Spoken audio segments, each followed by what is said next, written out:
Karina es una mujer de 42 años de edad que ella vive con diabetes desde hace 3 años.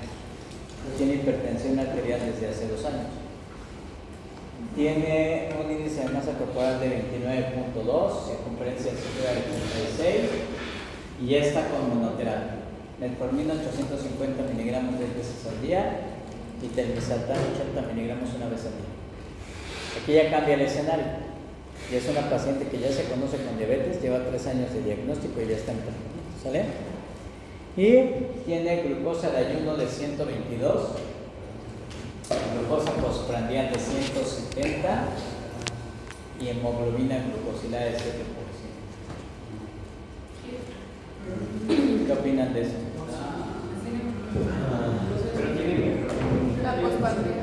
Tiene microalbuminuria. Su tasa. No, ya.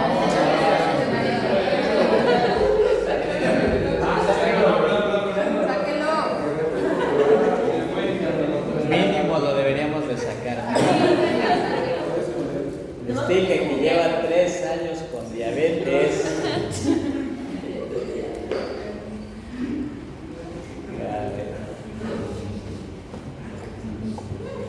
Levante la mano quien dice que está en meta de control.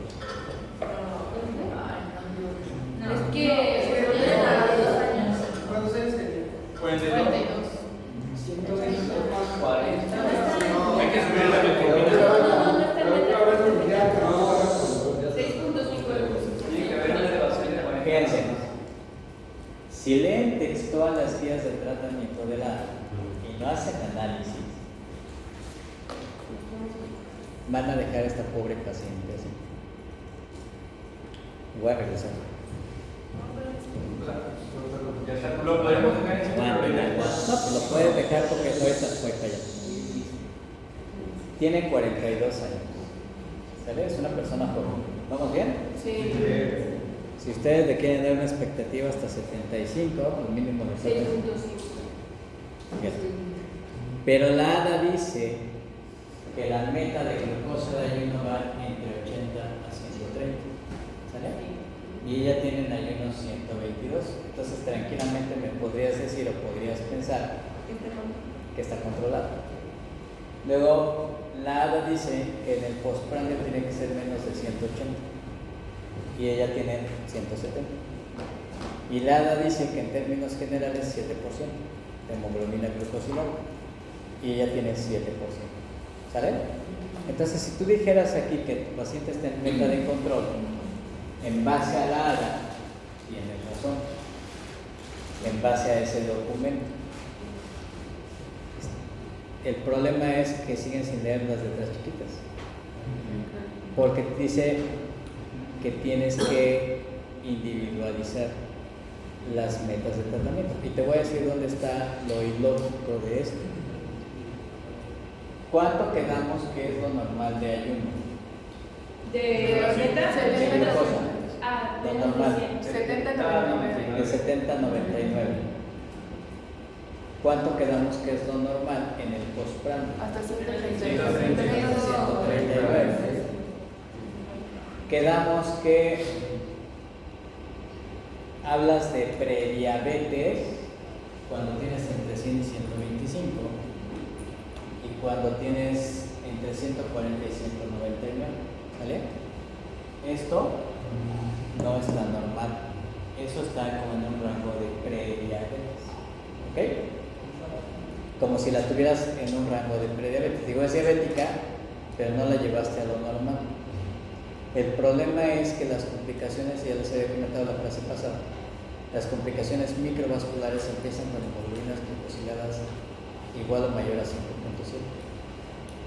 Entonces esta paciente con 7% de hemoglobina glucosilada y con microalbuminuria, si ustedes la dejan así va a progresar. Si se ponen a revisar las estadísticas de la Encuesta Nacional de Salud y Nutrición de 2000 hasta 2022, no ha habido una diferencia en cuanto a la prevalencia de nefropatía diabética, de retinopatía diabética, ni de amputaciones, ni de enfermedad cardiovascular. Y si hasta ahorita todas las clases terapéuticas que les he presentado, les he dicho que todas las tenemos en México, suena ilógico que con tantos años no puedas lograr tener impacto en complicaciones crónicas. ¿Y por qué no te logras el impacto? Por esto. Precisamente por esto, porque la gente no individualiza. ¿Sale?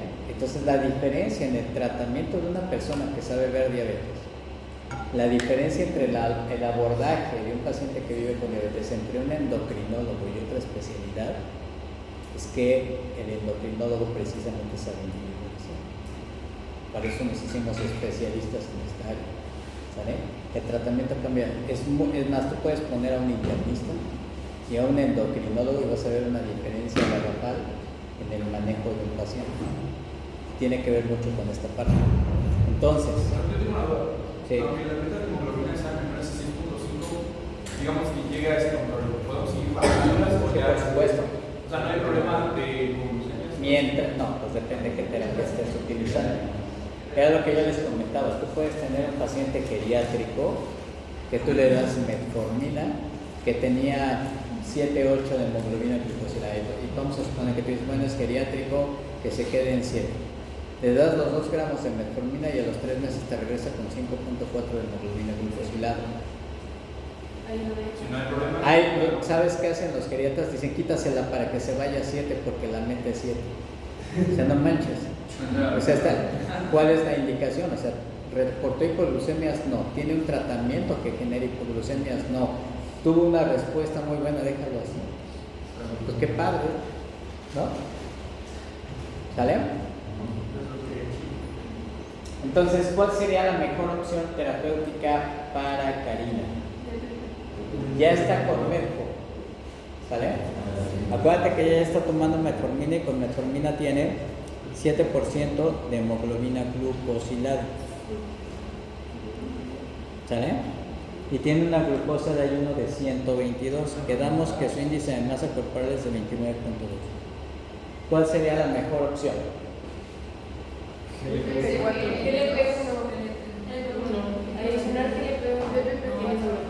¿Quién dice inciso A?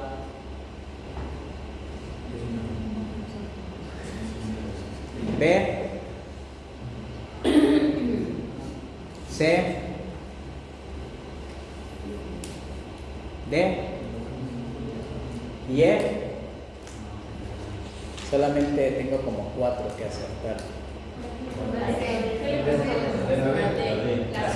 ¿Cuál es el dato pivote que tiene caso clínico? La microalbuminuria. La microalbuminuria. ¿Qué vas a buscar con ella? Nefroprotección y mejorar su control glucémico. En el caso de ella, lo mejor es adicionar un inhibidor de SG del hielo. Pero nos dijo hace rato que no hay control glucémico con Pero tenía 24 de filtrado glomerular, el otro tenía un filtrado glomerular de 24. A menor tasa de filtrado glomerular, menor efecto en la hemoglobina glucosilada. Ella tiene 104 de tasa de filtrado. Lo único que tiene es microalbuminuria. ¿Sí queda claro? Ahí es como la nefroprotección por encima de la obesidad.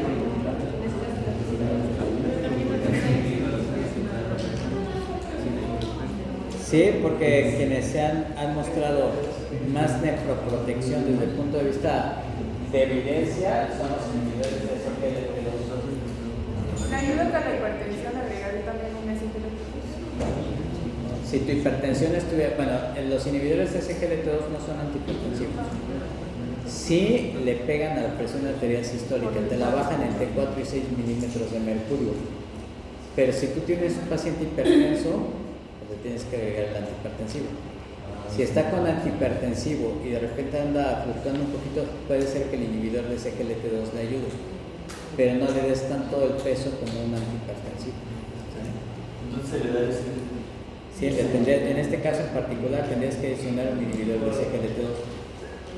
Y esto, ¿se acuerdan que les dije que Cuando hablábamos de fisiopatología, les dije que en condiciones normales nosotros no tiramos glucosa por el riñón. ¿Por qué? Porque la glucosa que rápidamente es filtrada se reabsorbe por los túbulos, ¿sale?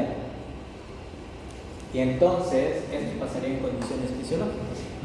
Esta glucosa que llegó acá, en los transportadores de sodio-glucosa, se reabsorbe y regresan a la circulación y entonces tú no tendrías glucosuria.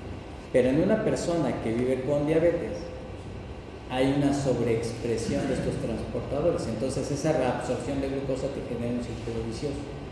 Los inhibidores de SGLT2 lo que van a hacer es precisamente bloquear a esos transportadores. Si tú bloqueas esos transportadores, toda la glucosa que es filtrada, pues ya no se reabsorbe. Y entonces, ¿qué vas a condicionar? Glucosuria. ¿Sale? Y esa es la razón por la cual pues, van a funcionar. O sea, sí queremos glucosuria en este caso. Claro, pues para eso le estás dejando el inhibidor de SGLT2. Cuando yo me formé, cuando yo estaba en la licenciatura, me enseñaron que la glucosuria era un dato de mal control metabólico.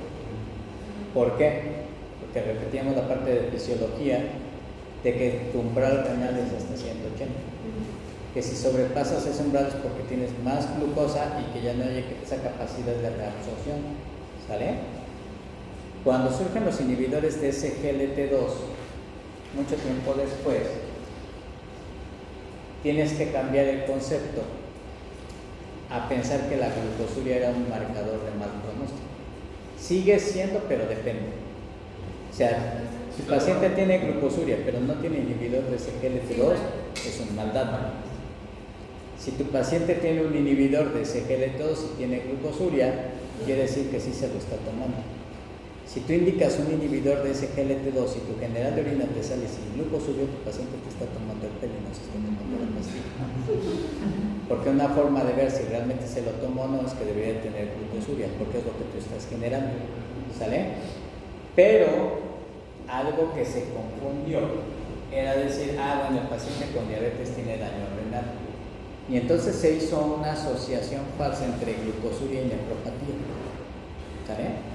Y la glucosuria no causa daño renal. Eso es algo que tiene que quedar bien claro. Hay una enfermedad que se llama glucosuria familiar.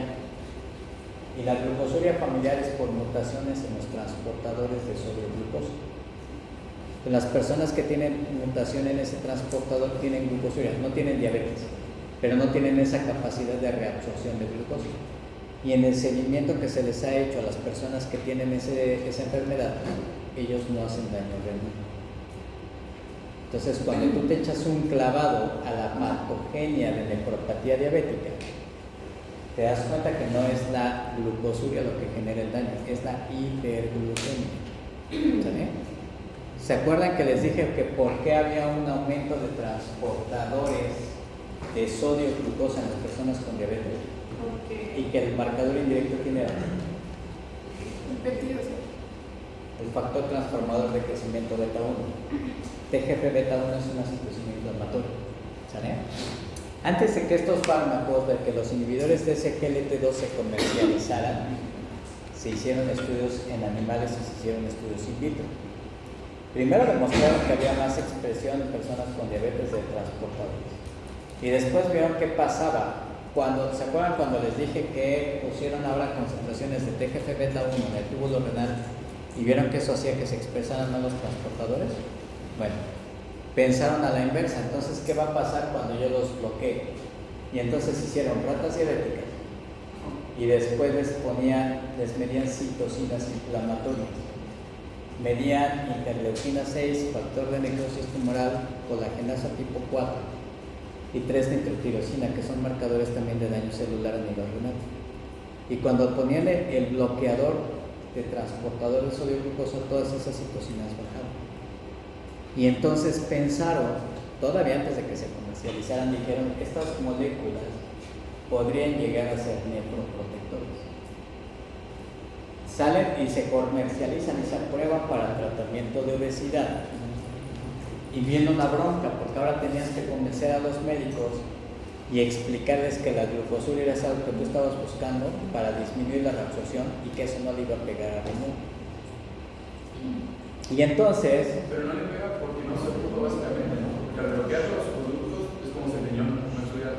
No. Quedándose con eso. Nunca llega la... Tiene efectos antiinflamatorios. Por eso. No, te disminuye también citocinas inflamatorias. Si tú disminuyes reabsorción de sodio y de glucosa, pues también baja el sodio. Entonces, ¿qué pasa con el sodio en un riñón de un paciente con diabetes? Está aumentada la reabsorción y eso te aumenta la presión intraglomerular. Y ese aumento de la presión intraglomerular es lo que te va llevando a una disminución de la tasa de filtrado. ¿Sí? Si tú disminuyes eso, el primer cambio que va a ocurrir es una disminución en la presión intraglomerular. Entonces, ahí viene toda la parte del efecto hemodinámico por el cual el riñón mejora. ¿Sale? El efecto que tiene, hay 3 moléculas aquí en México, que es canagliflozina, dapagliflozina y empagliflozina. Las 3 también las tenemos aquí. Vean aquí el efecto que tienes para reducción en hemoglobina glucosilada. En rojo, la que más ha bajado, por ejemplo, es canagliflozina hasta un punto porcentual. Nuevamente, el rango anda entre 0.8 y 1, como inhibidores de DPP4, como metformina sola, como un poquito menos potente que los inhibidores, que los agonistas de receptor de GLP-1. Y fíjate la reducción en la glucosa de ayuno, que llegan a bajar alrededor entre 25 y 35 miligramos de glucosa de ayuno. ¿Sale? ¿Vieron? Hay un buen porcentaje de pacientes que ingresaron en los ensayos clínicos para Canadá Payempa. Y en ese porcentaje, la mayoría de los pacientes tenían microalbuminuria. Lo que ellos vieron era que los que tenían microalbuminuria dejaban de tener microalbuminuria. Y los que ya tenían albuminuria franca pasaban a microalbuminuria, un porcentaje. Y entonces, vienen, estos fármacos se comercializan o se aprueban por la FDA después de 2008. Ustedes recuerdan, en 2007 salió del mercado rosiglitazona. ¿Por qué? Porque se asoció después de mucho tiempo a un incremento en eventos cardiovasculares en las personas con diabetes. Entonces la FDA solicitó como un requisito para la aprobación de los nuevos tratamientos en diabetes que todos los fármacos nuevos tuvieran estudios de seguridad cardiovascular. Y esos estudios de seguridad cardiovascular consistían en que tenías que desarrollar un proyecto en personas con enfermedad cardiovascular establecida o factores de riesgo cardiovascular y mostrar en un cierto periodo de tiempo que no había más eventos cardiovasculares mayores. El objetivo era mostrar seguridad. Todos los inhibidores de DPP4 tienen estudios de seguridad cardiovascular, por eso les dije que saxagliptina no la recomendarías en un paciente que ya tiene enfermedad cardiovascular establecida. Y lo mismo pasó con los inhibidores de SGLT2. Nada más que en el caso de los inhibidores de SGLT2, el primer estudio que terminó fue en 2015 con empagliflozina. El estudio se llama EMPARREG.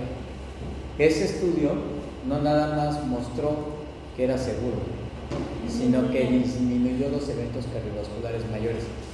Y entonces da toda la vuelta porque fue en prácticamente mucho tiempo la primer molécula que te lograba disminuir eventos cardiovasculares en personas con diabetes. Tuvieron como un objetivo secundario y el objetivo secundario era ver qué pasaba con riñón. No estaban diseñados para ver nefroprotección. Y entonces vieron que también parecía que tenía un efecto de nefroprotección. Y entonces empezaron a diseñar los estudios para, ahora es meter pacientes con diabetes y con albuminuria. Y tenían 2 brazos, a uno le ponían un inhibidor de SGLT2 y los demás irían con los antidiabéticos tradicionales. Y son estos estudios. Pacientes o estudios en donde se buscó específicamente el desenlace primario renal y que tuvieron un impacto importante. Fíjense, ahí tienen el estudio, el DAPA-CKD, que es estudio con dapagliflozina en pacientes con daño renal, y el estudio CRIDENS, que es con canagliflozina y daño renal. ¿Qué fue lo que vieron? Una reducción en el riesgo de un 36% en el caso de DAPA y te disminuyen el riesgo de 30% para el desenlace del compuesto renal. Y el compuesto renal estaba determinado por todas estas variables. Entonces ya cuando lo hacían de manera separada, veían qué porcentaje tenía duplicación de creatinina y te disminuye el riesgo hasta 40% con canagliflozina y te disminuye el riesgo de duplicación de una caída de la tasa de filtrado glomerular de más del 50% hasta un 47%. Si te fijas ahí, incluso disminuye el riesgo de que los pacientes se fueran a diálisis o trasplante. Entonces, esta es la prueba más eficiente de que no nada más te controlan glucosa, sino que también disminuyen la progresión de la enfermedad renal. Algunos de estos estudios dijeron, a ver, espérate, porque está interesante el efecto sobre el volumen, y empezaron a meter pacientes con daño renal sin diabetes, ya con otro tipo de glomerulopatía, y el resultado fue el mismo. Entonces, por eso ahora los nefrólogos aman a los inhibidores de SGLT2, porque son de los fármacos que retrasan la progresión del daño renal. ¿Sale? Entonces ahí ya es donde pues, todo el mundo debería quitarse el miedo de que si la glucosuria te genera nefropatía diabética. No es la glucosuria, es el proceso inflamatorio secundario a una hiperglucemia sistémica. ¿Sale? Ahora, ¿qué clase terapéutica disminuye evento cardiovascular mayor cuando existe una enfermedad cardiovascular aterosclerótica? Sí, pero cuando hay hiperemia aterosclerótica. Sulfonilureas, agonista receptor GLP-1, inhibidores de GLP-2, inhibidores de DPP-4 o biohabilitación. Disculpe que me regrese tantito al anterior, pero tengo una duda. ¿La glucosuria no aumenta el riesgo de virus? No. En todos los estudios, cuando tú ves la parte de infección de vías urinarias versus el comparador, es exactamente la misma proporción. Infección de vías urinarias, si tú comparas personas con diabetes que sin diabetes, el hecho de tener diabetes sí te incrementa infecciones de vías urinarias. Pero por eso también. ¿No por la hipertensión? Y por la hiperglucemia. Pero glucosuria no se asocia con infección de vías urinarias. Los inhibidores de SGLT2 sí tienen más frecuencia de infecciones genitourinarias. Son cosas diferentes. Una cosa es infección de vías urinarias y la otra son infecciones micóticas. Cándida. Eso sí es más frecuente, ¿sale? Que el comparador. Entonces, ¿qué tendrías que tomar en cuenta en tu historia clínica? O también los factores de riesgo para enfermedades genitourinarias. Lo que vieron en esos estudios es que era más frecuente en mujeres postmenopáusicas, en hombres no circuncidados o en pacientes que tuvieran más de 5 años de diagnóstico con un mal control. Entonces, no en todos los escenarios se presentaban infecciones micóticas. En los ensayos clínicos, cuando se llegaban a presentar infecciones micóticas, respondían al tratamiento habitual sin necesidad de suspender el inhibidor de SGLT2 y les va bien. Pero si tú tienes pacientes con infecciones micóticas de repetición previo al tratamiento, o sea, alguien que te diga toda tu historia clínica y dice tengo infecciones genitourinarias seguido, ese paciente no es candidato a un inhibidor de SGLT2, ¿sale? Pero son genitourinarias, no de vías urinarias, no es por E. coli, ¿sale? ¿Algo más? ¿No? Son los agonistas del receptor de GLP-1. ¿Sale? Pioglitazona realmente no tiene un estudio así importante de seguridad cardiovascular. Hay un estudio viejito que se llama PROACTIVE, en donde parece que tenía cierto efecto de cardioprotección, pero no con la metodología que pedía FDA a partir de 2008. ¿Sale? Entonces, ¿Qué es más? ¿cuál? Más. Evento cardiovascular mayor. Vean, los eventos cardiovasculares mayores de los agonistas del receptor de GLP-1, solamente 3. Todos son seguros, ahí sí todos son seguros. Todos tienen estudio de seguridad cardiovascular, cumplieron el objetivo de seguridad, pero hubo 3 que no nada más vieron seguridad, sino que disminuyeron riesgo cardiovascular. Y esos son con liraglutida, dulaglutida y semaglutida. Vean que el riesgo cardiovascular mayor disminuye desde un 12 hasta un 26%. Cuando ven las variables, el MACE es un compuesto. Evento cardiovascular mayor es un compuesto. ¿Está compuesto de qué? De infarto al miocardio no fatal, evento vascular cerebral no fatal, mortalidad cardiovascular y mortalidad por todas las causas. Entonces, cuando ven, dicen, pues sí te disminuye el MACE, pero ¿a qué parte del MACE le pega? En el caso de liraglutida, mostró reducción de MACE, pero porque tiene impacto sobre la mortalidad cardiovascular y te disminuye hasta un 22%. En el caso de dulaglutida y de semaglutida, bajó el MACE, pero porque disminuyó el riesgo de evento vascular cerebral no fatal. Entonces está bien interesante, porque aquí incluso todavía podías individualizar más. Si tú tienes un paciente con diabetes que tiene antecedente de un EBC, pues le das sema o dula. ¿Por qué? Porque es donde más impacta. O sea, si tú tienes un paciente ya con una enfermedad cardiovascular establecida y tu objetivo es disminuir mortalidad cardiovascular, pues le das lira. ¿Sale? Si tú dices, pues no tiene enfermedad cardiovascular establecida, le voy a dar un GLP-1, nada más para mantener la seguridad cardiovascular, le das el que quieras. Todos tienen seguridad, ¿sale? Pero los que disminuyen riesgo cardiovascular son estos. ¿Ese semaglutida es subcutáneos, porque acuérdate que también hay oral. Y el estudio de seguridad cardiovascular del oral todavía no sale. Está corriendo, todavía no termina. Se espera que tenga el mismo efecto, pero todavía no terminamos. ¿Qué clase terapéutica disminuye el riesgo de hospitalización por falla cardíaca? ¿La B? ¿Agonista de receptor de GLP-1? Inhibidores de SGLT2. Los agonistas del receptor de GLP-1 no le pegaron a falla cardíaca. Tienen más componente antiinflamatorio, antiaterosclerótico. Por eso, si vuelven a revisar las guías, cuando viene un cuadrito donde dice, si tu paciente tiene enfermedad cardiovascular establecida y de predominio aterosclerótico, preferentemente busca un agonista del receptor de GLP-1.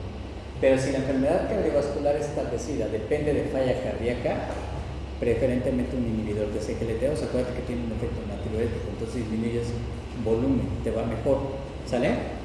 Y los estudios en los que se vio esta reducción, con DAPA en PAICANA hubo una reducción por hospitalización por falla cardíaca que iba desde un 22 hasta un 35%. Entonces, nuevamente, si tú tienes un paciente, fíjate, que tiene falla cardíaca, que tiene diabetes, aunque estuviera en meta de control, le agregas un inhibidor de SGLT2 para disminuir hospitalización por falla cardíaca. Y si yo te dijera que es un paciente con diabetes, con infarto al miocardio, más falla cardíaca, te vas con las dos. ¿Sale? Bien. Uno de Parazol. ese GLP-2 y un GLP-1. Ajá. Es el para. Pero nos dijo que ese no estaba aquí en México. ¿Cuál? Igual. Que incluyera GLP-1 y. No, eso no existe. no era Ni siquiera en México eso no existe. No era con La terapia dual que te dije era dual con incretinas. ¿Sale? Bien. ¿Qué sulfonilurea se asocia? Ahora ahí va la otra. Hasta este momento hemos hablado ya de diferentes clases terapéuticas, ¿sale? Inhibidores de SGLT2, inhibidores de DPP4, agonistas de GLP-1 y metformina. Pero va a haber ocasiones en las que tal vez tu paciente no pueda comprar un agonista de GLP-1, no pueda con un inhibidor de SGLT2 ni con un inhibidor de DPP4 y tú tengas que intensificar tratamiento. Y lo único que tienes más accesible serían sulfonilureas. Entonces, las sulfonilureas no son malas, son unas excelentes terapias también. La desventaja es que se pueden asociar a hipoglucemia si no sabes usarlas, ¿sale? Si no identificas. Entonces, ¿Cuál de las sulfonilureas es la que menos riesgo para hipoglucemia tiene? Gliclazida MR60. ¿Sale?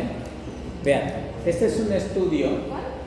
Gliclazida. Este es un estudio comparativo. Hay sulfonilureas de primera y de segunda generación.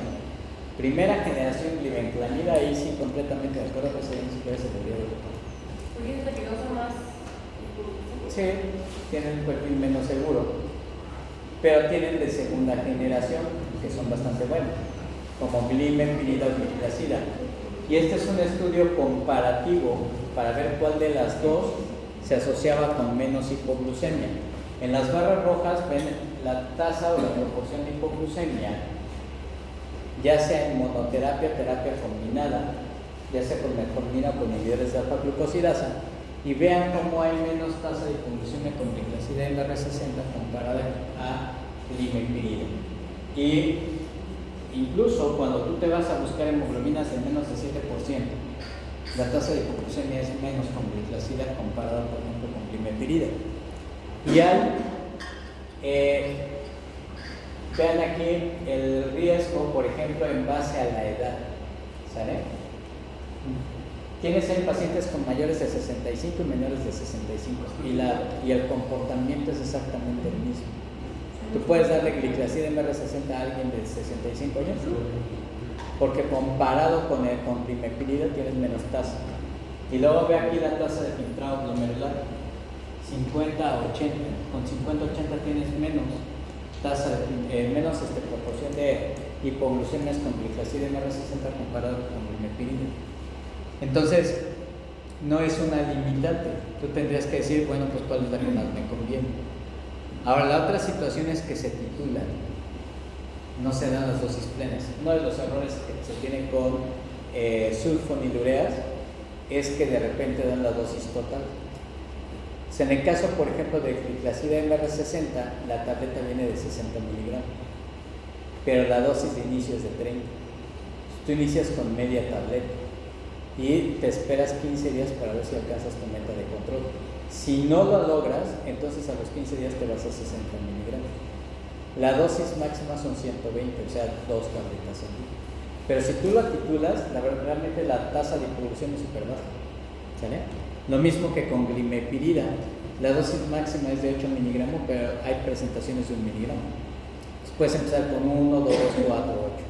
¿Va? No das de tope como lo que tú esperas. Siempre tienes que empezar con la dosis más baja, porque tú no sabes exactamente cuál es la capacidad de reserva que tiene tu célula de cada paciente. Exacto. ¿Va? Y esto es lo que les decía, por ejemplo, el inicio de dosis con gliclazida, que empiezas con 30 miligramos, si no lo alcanzas, te esperas entre 15 días y un mes, si no lo alcanzas te vas a 60, si no, pues a 90, dosis máxima 120. Y es con el desayuno. ¿Sale?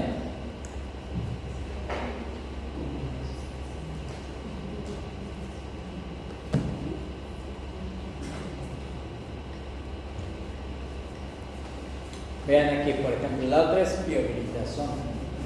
Pioglitazona es la única tiazolidineriana que todavía se mantiene en el mercado. Esta tiene una acción sobre los receptores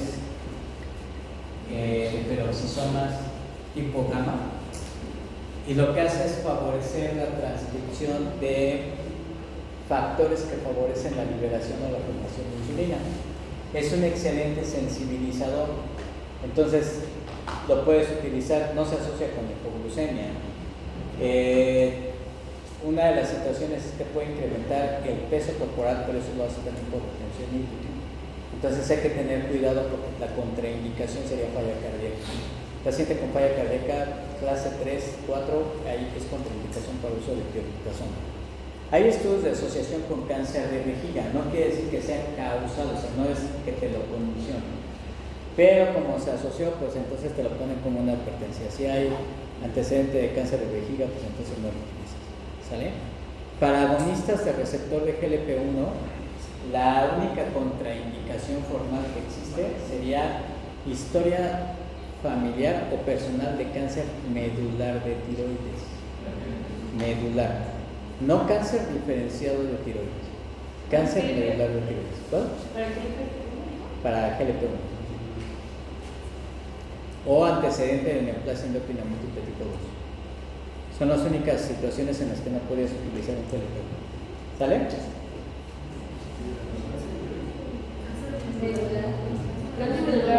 Cáncer medular de tiroides. ¿Y el otro código? Neoplasia endocrina múltiple tipo 2. Porque la neoplasia endocrina múltiple tipo 2 pues lleva cáncer medular de tiroides. Entre esos componentes. ¿Sale? Entonces vean aquí que las metas de tratamiento tienen que ser individualizadas. Ustedes tienen que establecer objetivos compuestos, qué es lo que quieran. Ven a su paciente, identifican cada factor, y luego establecen su meta, su objetivo, y ahora sí ya puedes elegir correctamente cuál es tu tratamiento para mejorar. ¿Sale? ¿Quedó claro? Creo que tienen mucho que leer. Sí. El examen viene hasta aquí. Sin insulina. O sea, diagnóstico y tratamiento de diabetes. Nada más. Pues con eso. Nada más. Sin insulina. Con eso tienen para divertirse con 40 De preguntas. la primera clase, De la clase del doctor Peralta sí vienen los doctores. ¿Eh? ¿Un repaso?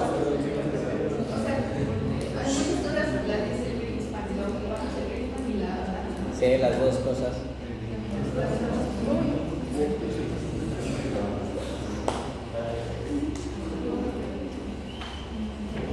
Sí, creo que no metí insulina. Sí.